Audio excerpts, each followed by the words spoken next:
오늘 하나님 말씀은 신약 성경 요한복음 6장 47절부터입니다.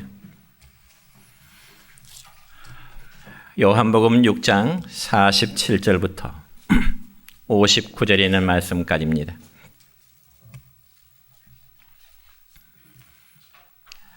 제가 봉독해 드립니다. 진실로 진실로 너희에게 이르노니 믿는 자는 이 영생을 가졌나니 내가 곧 생명의 떡이니라. 너희 조상들은 광야에서 만나를 먹었어도 죽었거니와 이는 하늘에서 내려오는 떡이니 사람으로 하여금 먹고 죽지 아니하게 하는 것이니라. 나는 하늘에서 내려온 살아있는 떡이니 사람이 이 떡을 먹으면 영생하리라. 내가 줄 떡은 곧 세상의 생명을 위한 내 살이니라 하시니라. 그러므로 유대인들이 서로 다투어 이르되 이 사람이 어찌 능히 자기 살을 우리에게 주어 먹게 하겠느냐. 예수께서 이르시되 내가 진실로 진실로 너희에게 이르노니 인자의 살을 먹지 아니하고 인자의 피를 마시지 아니하면 너희 속에 생명이 없느니라. 내 살을 먹고 내 피를 마시는 자는 영생을 가졌고 마지막 날에 내가 그를 다시 살리리니 내 살은 참된 양식이요 내 피는 참된 음료로다. 내 살을 먹고 내 피를 마시는 자는 내 안에 거하고 나도 그의 안에 거하나니 살아계신 아버지께서 나를 보내심에 내가 아버지로 말미암아 사는 것 같이 나를 먹는 그 사람도 나로 말미암아 살리라. 이것은 하늘에서 내려온 떡이니 조상들이 먹고도 죽은 그것과 같지 아니하여 이 떡을 먹는 자는 영원히 살리라. 이 말씀은 예수께서 가버나움 회당에서 가르치실 때 하셨느니라. 아멘. 사랑과 축복의 메시지 나눕니다. 사랑과 축복합니다. 사랑과 축복합니다. 예, 감사합니다. 4월 첫 주일 참 좋은 날씨입니다. 예쁜 꽃들이 있고요. 오늘 특별히 우리 기독교의 절기 가운데 종료주일로 지키는 뜻깊은 주일입니다. 그래서 우리가 종료주일이라고 하는 것은 예수님께서 공생의 모든 사역을 마감하시면서 이제는 어린 나아기 새끼를 타시고 예루살렘 성으로 입성하실 때 많은 무리들이 종려나무 가지를 꺾어서 예수님의 입성을 열렬히 환호하게 됨을 바로 기념하는 절기가 종료주일인 것입니다. 그래서 예수님이 예루살렘 성으로 입성하실 때 어떤 사람들은 자기들의 겉옷을 벗어서 길가에 펴거나 혹은 어떤 사람들은 종려나무 가지를 꺾어서 열렬히 예수님을 환호하게 되었던 것입니다. 그러므로 마태복음 21장 9절의 말씀을 보면 이런 말씀이 기록됩니다. 시작. 호산나 다윗의 자손이여 찬송하리로다. 주의 이름으로 오시는 이여 가장 높은 곳에서 호산나 하더라. 아멘. 그런데 여러분 여기 호산나라고 할 때 호산나라는 말은 지금 우리를 구원하소서, 지금 우리를 구원해 주세요, 바로 그런 뜻입니다. 그래서 이런 의미를 지닌 종료주일은 주후 4세기부터 기독교의 이제 의미를 기념하는 하나의 행사로 시작이 되었습니다. 그리고 그때부터 성도들이 교회 안에 들어올 때는 반드시 종려나무 가지 하나씩 꺾어서 들고 들어와 종료주일의 의미를 더 뜻깊게 가졌던 것입니다. 여러분 지금도 저 예루살렘에 가면은 겟세마네 동산 맞은편 건너편에 아치형으로 된 두 개의 문이 있습니다. 그 문을 황금의 문, 골든 게이트라고 말하는데, 그래서 예수님께서 예루살렘 성에 입성하실 때는 바로 이 황금의 문으로 나귀를 타시고 들어오시게 된 것입니다. 그렇다면 오늘은 종료주일이고 또 이번 주간은 고난주간이기 때문에 예수님께서 사람 제자들과 최후의 만찬을 나누시면서 주셨던 그 말씀을 기억하면서 오늘 함께 은혜를 나누고자 합니다. 그러면 과연 예수님께서 살아난 제자들과 나누었던 그 성만찬은 오늘 우리에게는 과연 어떠한 의미가 있을까요? 첫째는 성만찬은 기독교 신앙의 본질을 우리에게 가르쳐주고 있습니다. 여러분, 요한복음 6장 오늘 전체 말씀을 읽지는 않았지만 내용을 보면은 예수님은 살아난 제자들과 오늘 이 시대의 우리를 향하여 나는 생명의 떡이라, 하늘에서 내려온 생명의 떡이라는 진리를 예수님은 말씀하십니다. 그러면 과연 예수님께서 자신을 가리켜 생명의 떡이라고 말씀하신 그 이유가 무엇일까요? 그건 바로 당시에 많은 사람들이 오병이어의 기적을 체험한 후에 오로지 예수님에게 물질의 떡만을 바라고 주 예수님을 따르고자 할 때 예수님은 그들에게 하늘의 참떡을 믿음으로 받을 것을 말씀하시고자 한 것입니다. 그래서 오늘 읽은 본문 48절의 말씀 보면 내가 곧 생명의 떡이니라 이런 말씀하십니다. 그럼에도 사람들은 예수님께서 내가 곧 생명의 떡이라는 그 말씀의 진리를 깨닫지를 못하게 된 것입니다. 그래서 예수님이 생명의 떡인 내 살을 먹어야 영생을 얻는다는 말씀은 예수님이 육체로 오신 하나님이요, 그분이 죄를 지고 십자가에서 생명을 주신 그러한 분임을 믿으라는 말씀입니다. 그러니까 생명의 떡을 먹으라는 말씀은 생명의 몸이신, 생명의 떡이신 예수님 자신을 믿으라고 하는 그런 말씀이 되는 것입니다. 그리할 때 죄인들의 죄의 사함과 그리고 구원함과 그리고 영생이 있다는 신앙의 본질을 말씀하는 것입니다. 그래서 오늘 우리 모두가 분명히 알아야 할 것은 여러분, 기독교의 신앙은 어떤 도덕과 윤리나 모범을 따른다는 그런 차원이 결코 아닌 것입니다. 오늘 믿음으로 내 안에 들어오신 절대자이신 하나님의 요구에 생명을 걸고 응답하면서 그분을 믿고 따르며 헌신하는 것이 바로 기독교 신앙의 본질임을 여러분 믿으시기를 축원합니다. 그래서 이 말씀이 예수님 말씀 듣는 무리들이 예수님이 도대체 무슨 말씀하는지 어렵다, 예수님이 하신 말씀을 이해할 수 없다, 그래서 예수님의 주의를 한 사람 두 사람 다 떠날 때 예수님은 살아난 제자들에게도 물으십니다. 너희도 나를 떠나려고 하느냐? 너희도 저 사람들처럼 나의 곁들을 떠나려고 하느냐? 그럴 때 오늘 제자 가운데 베드로의 답변은 이렇습니다. 오늘 본문의 말씀을 읽지 않았지만은 6장 68절의 말씀은 이렇습니다. 시작. 시몬 베드로가 대답하되 주여, 영생의 말씀이 주께 있사오니 우리가 누구에게로 가오리까? 아멘. 여러분, 영생의 말씀이 예수님께 있음을 믿는 것이 바로 신앙의 본질입니다. 그리고 성만찬에 참여할 수 있는 의미가 있음을 여러분 믿으시길 바랍니다. 그리고 또한 성만찬은 예수님이 흘리신 십자가 보혈의 소중함을 우리에게 보여줍니다. 이 점에서 오늘 읽었던 본 말씀 53절부터 55절까지의 말씀은 이렇습니다. 시작. 예수께서 이르시되 내가 진실로 진실로 너희에게 이르노니 인자의 살을 먹지 아니하고 인자의 피를 마시지 아니하면 너희 속에 생명이 없느니라. 내 살을 먹고 내 피를 마시는 자는 영생을 가졌고 마지막 날에 내가 그를 다시 살리리니 내 살은 참된 양식이요 내 피는 참된 음료로다. 아멘. 여러분, 이 말씀의 의미는 예수님의 속죄의 피를 믿을 때 생명이 있게 되는 것이고 영생의 은총과 생명의 부활에 참여하는 자가 될 수 있다는 약속입니다. 그래서 여러분, 예수님의 피는 영원히 목마르지 않게 하는 바로 참된 음료라 주님은 그렇게 말씀하십니다. 이것이 바로 예수님이 십자가에서 물과 피를 다 쏟으신 이유가 되는 것입니다.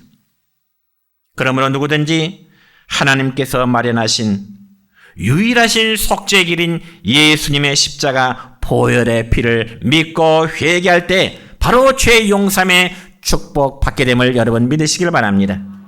그리고 우리는 의롭다함을 얻게 됩니다. 그리고 하나님의 심판에 이르지 않게 되는 것입니다. 여러분, 특별히 구약 성경 가운데 출애굽기의 말씀 보면은요, 하나님께서 이스라엘 백성들이 출애굽을 할 때 그들이 바로 이제 어린 양의 피를 다 문설주에 바르라, 하나님 모세를 통해서 그의 백성들에게 이란 말씀을 주십니다. 왜 그랬을까요? 그건 바로 이스라엘 백성들을 바로 죽음의 재앙에서 그들을 지키고 살리시고자 하시는 하나님의 은혜 때문인 것입니다. 다시 말씀드려서 장자를 치는 재앙이 애굽 온 땅에 이를 때 이 피의 표적이 있는 가정은 그냥 넘어가게 되죠. 이것이 바로 유월절의 축복입니다. 이것이 바로 보혈의 은혜요, 이것이 바로 보혈의 능력이 되는 것입니다. 이게 바로 피의 능력입니다. 그러므로 예수님이 제자들과 함께 나눴던 성만찬은 주님을 기억하여 대대로 지켜야 될 거룩한 예식이 되는 것입니다. 왜냐하면 이 성만찬을 통해서 제자들에게 떡을 떼어주시면서 이것은 내 몸이라, 당신의 몸이라 말씀하시고, 또 잔을 제자들에게 나눠주시면서 이것은 피로 세운 내 언약이라, 그러한 말씀을 주십니다.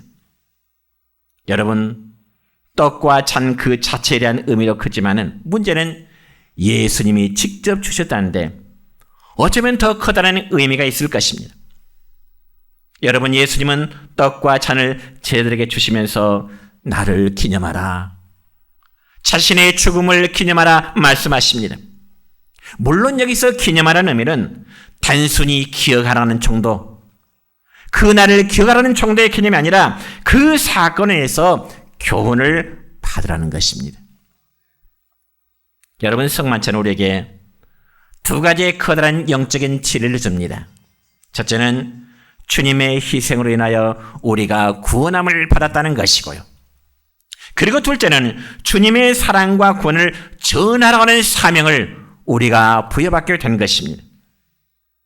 그래서 성만찬 예식에 참여하는 자들은 하나님의 나라라고 하는 영원한 나라를 지향하면서 또 하나님의 백성이라는 거룩성에 대한 책임을 갖는 사람이 되어야 되는 것입니다.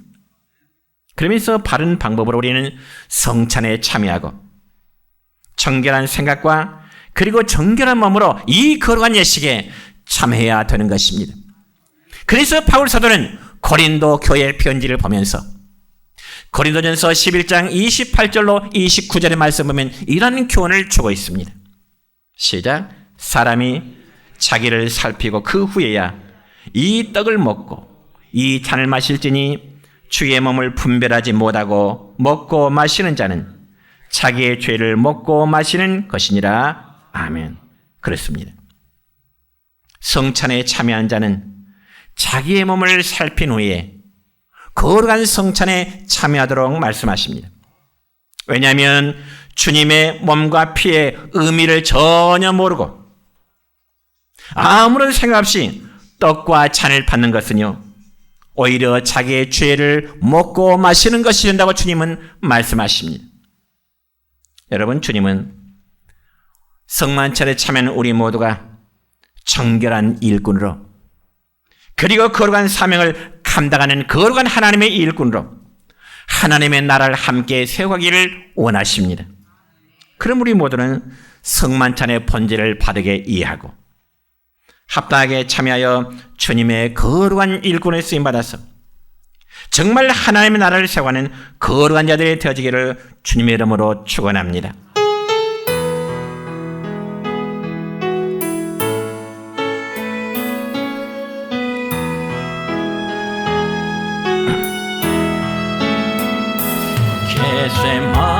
겟세마네 동산에서 기도하실 때 주님의 땀방울을 피로 변했네.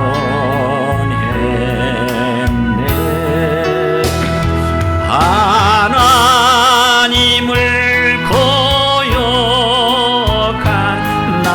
나를 위하여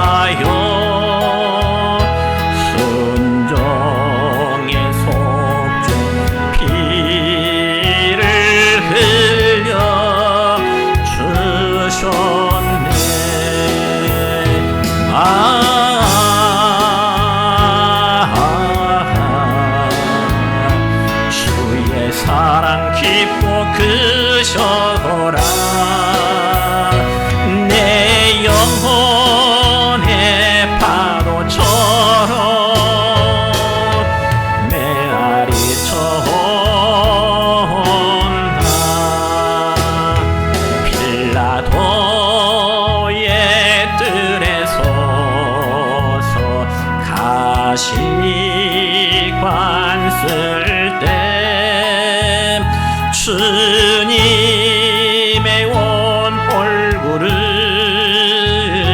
피로 젖었네.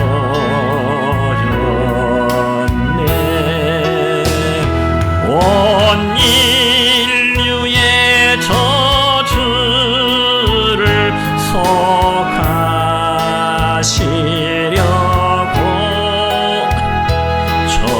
저주의 가시 채로 관을 쓰셨네.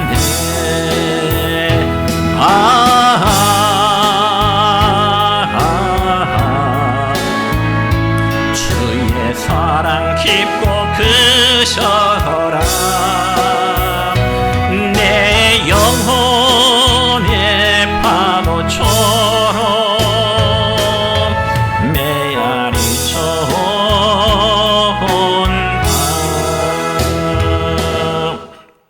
두 번째로 성만찬은 우리에게 귀한 영적인 교훈을 주고 있습니다. 그러면 과연 성만찬이 우리에게 주어지는 영적 교훈이란 무엇일까요? 첫째는 그리스도와의 연합을 의미합니다. 여러분, 특별히 우리 개신교에서 말하는 전통적인 성례라고 말하면 바로 두 가지입니다. 하나는 세례요, 또 하나는 성만찬입니다. 그리고 이 두 가지 의식은 모두 예수 그리스도와 연합된다고 하는 공통점이 있습니다. 그래서 먼저 세례는 주님과 함께 나의 모든 이 사람이 장사되고 주님과 함께 다시금 부활 생명에 참여한 자가 된다고 하는 것이 바로 세례의 의미입니다. 그리고 성만찬 역시 주님과의 연합을 의미하지요. 여러분, 우리가 음식을 먹으면 우리의 위나 혹은 장에서 소화 흡수돼서 우리 몸의 구석구석에 퍼지게 돼서 살과 뼈가 되기도 하고 에너지가 되기도 하죠. 그와 마찬가지로 이 성만찬의 떡은 그리스도의 주님의 몸을 상징하고요. 그리고 마시는 자는 예수 그리스도의 피를 상징하게 되는 것입니다. 그래서 우리는 이 거룩한 성찬 예식을 통해서 그리스도의 살을 먹고 그리스도의 피를 마심으로 그리스도와 내가 하나에 연합된다고 하는 그런 의미성을 갖게 되는 것입니다. 그래서 우리는 그리스도는 내 안에 들어와 마치 음식이 소화 흡수된 것처럼 우리와 연합이 됩니다. 그래서 사도 바울은 성도와 주님과의 연합의 관계에 대해서 갈라디아 교회에 편지할 때 신약성경 갈라디아서 2장 20절의 말씀 보면 이런 자신의 신앙을 고백하고 있습니다. 시작. 내가 이 그리스도와 함께 십자가에 못 박혔나니 그런즉 이제는 내가 사는 것이 아니요 오직 내 안에 그리스도께서 사시는 것이라. 이제 내가 육체 가운데 사는 것은 나를 사랑하사 나를 위하여 자기 자신을 버리신 하나님의 아들을 믿는 믿음 안에서 사는 것이라. 아멘. 이처럼 주님과 연합한 성도들은 생각하는 것이 주님의 생각과 일치하도록 노래가 되는 것입니다. 그리고 주님의 마음으로 생각하고 주님과 함께 동행하는 그러한 삶이 되어야 된다는 것입니다. 그래서 우리는 가는 곳마다 어디나 주님이 내 삶과 함께 동행하시고 우리의 모든 삶의 부분에 주님이 계시며 통치하시는 주님이심을 믿으시길 바랍니다. 그래서 예수님은 이런 사실 하나의 포도나무 비유로 말씀하시면서 요한복음 15장 5절 첫 부분의 말씀을 보면 이렇게 말씀해요. 그가 내 안에 내가 그 안에 너희가 내 안에 내가 너희 안에 포도나무 비유에서 그렇게 말씀하시고 요한복음 15장 7절에서는 또 이렇게 말씀합니다. 시작. 너희가 내 안에 거하고 내 말이 너희 안에 거하면 무엇이든지 원한 대로 구하라. 그리하면 이루리라. 아멘. 그렇습니다. 여러분 이렇게 성찬에 참여함으로 인한 예수 그리스도와 연합된 거룩한 존재임을 여러분 믿으시기를 축원합니다. 작은 두 번째로 성만찬은 주님의 사랑의 실천을 우리에게 가르쳐 주고 있습니다. 여러분 예수님께서 잡히시기 전날 밤 사랑하는 제자들과 나누신 그 식탁은 한마디로 사랑의 식탁이었습니다. 최후의 만찬의 식탁은 한마디로 사랑의 식탁입니다. 그래서 예수님께서는 죄인들을 사랑하셨기에 제자들에게 자신의 고난과 죽음에 대해서 말씀을 나누시면서 떡을 떼어 그들에게 주시고 잔을 들어 제자들에게 주십니다. 그렇다면 이 시간 잠시 우리가 성찬식에 참여할 텐데 우리는 우리 자신에게 한번 조용히 물어볼까요? 여러분이 여러분 자신을 향하여 조용히 한번 물어보세요. 내가 마음을 다하고 목숨을 다하고 뜻을 다하여 내가 하나님을 사랑하고 있는가? 두 번째 질문. 내가 형제와 이웃을 내 몸처럼 사랑하고 있는가? 여러분은 하나님을 사랑하지 못하고 형제를 미워하면서 성찬식에 참여한다는 것은 위선일 것입니다. 그렇다면 우리 모두는 거짓 없이 정말 하나님과 형제를 사랑해야 되겠다고 하는 그 결심과 작정으로 성찬예식에 참여할 수 있기를 축원합니다. 여러분, 일본의 가가와 토요이코라는 쉽게 말하는 하천풍이라도 하면 이제 하천풍이라고 말하는데요. 예, 가가와 토요이코라는 사람이 하천풍이라고 말하는데 그분은 원래 기생의 아들이었습니다. 그러다 보니 자기 아버지가 누군지를 몰라요. 기생의 아들로 태어났기 때문에. 그래서 그는 어려서부터 많은 상처를 안고 상처를 가슴에 안고 살아야만 했습니다. 그러다가 예수님을 믿게 되어 자신이 어떤 사람인가를 하는 것을 깨닫게 되지요. 그러면서 그는 저 미국 프린스턴 신학교 가서 신학을 공부한 이후에 일본 고베 지방 빈민굴에 들어가서 가난한 자들의 이웃이 되어서 14년간을 봉사하게 됩니다. 그러자 사람들은 그 가가와 토요이코라는 사람을 동양의 성자로 그리고 일본의 바울로 그렇게 불렀습니다. 왜냐하면 그는 스스로의 상처와 아픔을 딛고 일어서서 많은 사람들을 돌보는 위치에 섰기 때문입니다. 그래서 그는 자신의 상처를 가지고 다른 사람의 상처를 치료해 주기도 했습니다. 그런데 그가 다른 사람의 마음에 상처를 치료하는 방법은 오직 예수님의 살과 피라고 믿었습니다. 왜냐하면 자신이 예수님께서 십자가에서 찢기신 살과 피의 의미를 통해서 마음의 상처를 치료받았기 때문에 그렇습니다. 그래서 그는 과거 자기의 상처를 하나님이 기뻐하시는 일에 사용해서 상처의 자리에 영광의 꽃이 피도록 했다는 것입니다.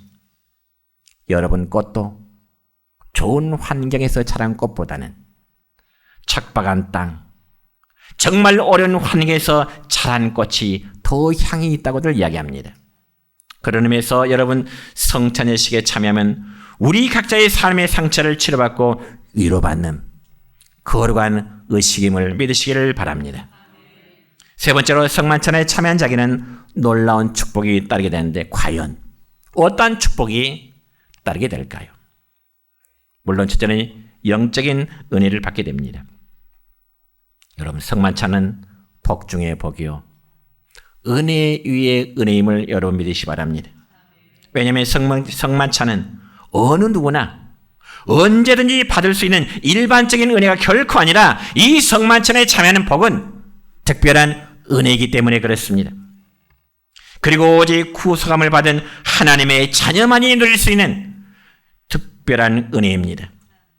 그래서 여러분, 성찬예식에 참여하여 떡과 잔을 받을 수 있는 사람은 아무나 받는 게 아니라 반드시 주님을 나의 주님으로, 나의 하나님으로 신앙 고백하고 세례 받는 사람들만 성만찬에 참여할 수가 있는 것입니다. 그래서 오늘 본문 53절의 말씀 볼까요? 시작. 인자의 살을 먹지 아니하고 인자의 피를 마시지 않으면 너희 속에 생명이 없느니라. 인자의 살을 먹지 아니하고 인자의 피를 마시지 않는 자, 즉 예수 그리스도의 연합적인 관계가 음장에는 예수의 생명이 그들에게 임하지를 않는다는 것입니다. 참으로 성찬은 물과 성령으로 거듭나서 영적 새 생명을 얻은 자들만이 떡을 뗄 수 있고 잔을 받을 수 있는 것입니다. 그런 성도는 예수님 안에서 죄의 사함을 받게 되고요, 하나님의 자녀가 되는 축복을 얻게 되는 것입니다. 그러면서 하늘나라 소망을 가지고 주님이 주시는 참된 기쁨과 평안을 가지고 은혜 속에 살아가게 될 줄 믿습니다. 그 다음에 믿음으로 성만찬에 참여한 사람은 그만큼 영적으로 성장하게 되는 은혜를 받게 되는 것입니다. 여러분, 어떤 분이 말하기를 성찬식 때 나누는 그 떡과 잔을 좀 이왕이면 큼지막하게 잘라서 포도즙도 좀 벌떡벌떡 마실 수 있을 만큼 주었으면 어떨까? 그래서 그런지 오늘 성찬식 제 아내가 준비하면서 다를 때보다 크게 잘랐더라고요. 뭔가 좀 입에 씹히는 느낌을 주도록 아마 제 아내가 그런 마음으로 잘랐는지 실수로 크게 자르는 모르겠어요. 예년보다는 좀 더 크게 자른 것 같아요. 그러나 여러분, 성만찬은 먹어서 우리 몸에 영향이 되거나 육신의 자라기 위해서 주어지는 그런 음식물이 아니고요, 우리의 영혼을 자랑하고 성장케 하는 마치 영혼의 영양소 역할을 하는 것이 떡을 받고 잘 받는 효험인 것입니다. 그러므로 성만찬은 단순히 떡과 포도주를 먹고 마시는 그런 행위가 아닙니다. 그 안에 담겨진 정말 주님의 고난과 구원을 통해서 성령이 내 마음에 불러 일으키는 역사입니다. 그래서 떡과 잔을 믿음으로 받는 자들에게는 성령께서 내 영혼에 믿음의 부흥을 가져다 줄 줄로 믿습니다. 여러분, 설교와 성탄이 다른 점이 있습니다. 설교는 말씀을 통해서 일어난 성령의 역사라고 말한다면, 반면에 이 성찬 예식은 말씀 대신에 우리가 떡과 잔을 통해서 일어나는 성령님의 역사를 우리가 체험하는 것입니다.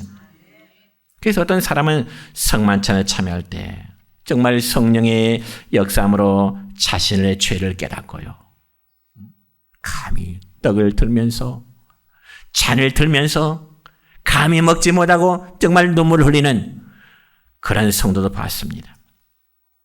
어떤 성도는 주님의 사랑을 새삼스럽게 깨닫고 이제부터는 내가 주님에서 헌신하겠노라 하는 그런 마음의 결단을 표현한 분의 이야기도 들었습니다. 그리고 어떤 사람은 자신이 주님 앞에서 형제된 자를 사랑하지 못하고 용서하지 못한 자를 회개하겠노라 하는 그런 신앙의 고백도 역시 들었습니다. 이렇듯 성만찬을 받을 때 우리는 개인마다의 감격과 결단과 새로이 결단한 소원의 마음이 인하게 되는 것입니다. 이처럼 성만찬은 우리의 영적인 변화를 일으키게 해주고요, 더 나아가서 우리 각자의 믿음을 성장시켜주는 한마디로 이제 도화선이 되는 것입니다. 그러므로 성만찬에 참여한 일 우리는 대수롭게 여기지 마시기 바랍니다. 하나의 형식, 하나의 의식, 그 정도를 생각하면 결코 성찬에 참여하는 의미가 아닌 것입니다. 우리 모두 그리스도의 살을 먹는 대로 자라고 어떻게 믿음의 성숙함이 그리스도의 찬을 받는 대로 피어나고 성장하는 여러분 되시기를 축원합니다. 마지막 세 번째로 성만찬에 참여한 자는 하나님의 나라에 참여하는 동참하는 복을 받게 되는 것입니다. 여러분, 성만찬은 주님이 십자가에 달리시기 전날 밤에 이루어졌습니다. 그리고 그 전에는 유월절이 있었고 유월절 전에는 화목제가 있었습니다. 여러분, 다른 제사는 모두 다 제물을 불살라 드리지만 여러분 화목 제물은 함께 나누어 먹었습니다. 그래서 내장과 콩팥은 제단에 불사르고 고기의 일부는 제사장이 먹고 그 나머지는 제사를 드리는 모든 사람들이 함께 공유하면서 나누어 먹게 된 거죠. 그리고 유월절 양도 온 식구가 함께 나누어 먹었습니다. 그와 마찬가지로 여러분, 이 성만찬의 떡과 잔도 성만찬에 참여하는 모든 자가 함께 손을 넣어서 나눠 먹게 되는 것입니다. 여러분 꼭 오늘 이거 기억하십시다. 성만찬의 떡과 잔, 그리고 이스라엘 백성들이 출애굽하기 전에 하나님께 드렸던 유월절의 절기, 쓴 나물과 누룩 없는 떡, 그리고 화목제의 제물, 이들은 모두가 다 한마디로 고난의 상징물이었습니다. 양의 고기를 먹고 쓴 나물을 먹고 누룩 없는 떡을 먹고 성만찬의 떡을 먹고 포도주를 마시는 것, 그것은 단순히 먹고 마시는 것으로 그치는 것이 아니라 그리스도의 고난에 함께 동참한다는 의미가 되는 것입니다. 여러분 믿으시기 바랍니다. 그래서 이 의식을 주님 오시는 날까지 행하라고 하는 것은 주님이 오시는 날까지 그리스도의 고난에 함께 동참하는 내 백성이 되라, 그런 뜻입니다. 그러면서 그리스도의 운명을 같이하라는 것이죠. 여러분 그래서 그리스도와 같이 한 상에서 먹은 예수님의 제자들은 주님과 함께하는 운명의 삶을 맞이했습니다. 예수님과 함께 먹고 예수님과 함께 일하다가 주님을 위해서 죽었던 자, 그리고 죽은 후에는 바로 영광의 자리에 이르게 된 것이 제자들의 모습이요, 장차 우리 모두의 모습이 되시길 바랍니다. 그래서 우리의 삶의 목적이 살든지 죽든지 무엇을 하든지 하나님께 영광을 돌려드리는 삶이 되시기를 축원합니다. 자, 이제 말씀 맺습니다. 오늘 우리는 종료주일을 맞이해서 잠시 후에 주님의 고난을 묵상하며 날 위하여 몸을 버리고 피를 흘리셨던 의미로서의 떡과 잔을 들게 될 것입니다. 자신을 살피면서 나를 향한 하나님의 사랑을 다시 한번 감사하면서 여러분 성찬에 참여하시길 바랍니다.